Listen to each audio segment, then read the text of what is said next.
મોરબીનો 142 વર્ષ જૂનો પાડા પુલ 45 દિવસ સુધી બંધ રહેશે। 1.5 કરોડ રૂપિયાના ખર્ચે પુલનું સમારકામ કરાશે।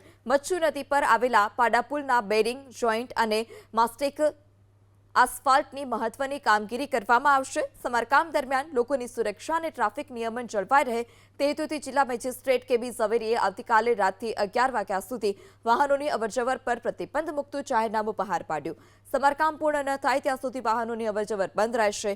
મોરબીનો આ મહત્વનો અને ટ્રાફિકથી ધમધમતો પુલ રિપેરિંગ માટે બંધ થતા એસટી બસ માટે વૈકલ્પિક માર્ગો જાહેર કરવામાં આવ્યા છે। મોરબી કે રાજકોટથી કચ્છ કે અમદાવાદ તરફ જતી એસટી બસો હવે નવા બસ સ્ટેશનથી ભક્તિનગર ઓવરબ્રિજ નીચેથી પસાર થઈ દલવાડી ચોકડી, પંચાસર ચોકડી, વાવડી ચોકડી અને નેક્સેસ સિનેમાથી મચ્છુ નદી ક્રોસ કરી રવિરાજ ચોકડી થઈને જઈ શકશે।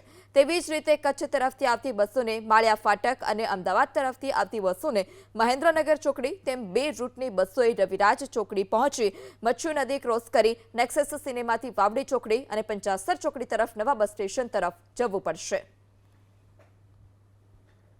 છેલ્લે 40 વર્ષ પહેલાં એની રિપેરિંગની કામગીરી થઈ હતી, એટલે હવે ફરીથી રિપેરિંગ કરવાની કામગીરીની જરૂરિયાત હોવાથી આપણે 12 તારીખે રાતના 11 વાગે આ પુલને આમ જનતા માટે બંધ કરીએ છીએ અને એની વૈકલ્પિક વ્યવસ્થા માટે આપણે અલગ અલગ રૂટને આઈડેન્ટિફાઈ કર્યા છે।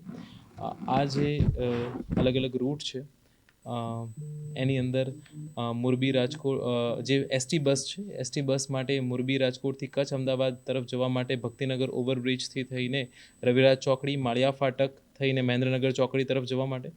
પછી બીજું જે છે બીજો વૈકલ્પિક રૂટ જે એસટી બસ માટે છે કચ્છથી મોરબી રાજકોટ તરફ જવા માટે માળિયા ફાટકથી યુટર્ન લઈને રવિરાજ ચોકડી, ત્યાંથી દલવારી ચોકડી થઈને ઉમિયા સર્કલથી નવા બસ સ્ટેન્ડ તરફ જઈ શકાશે।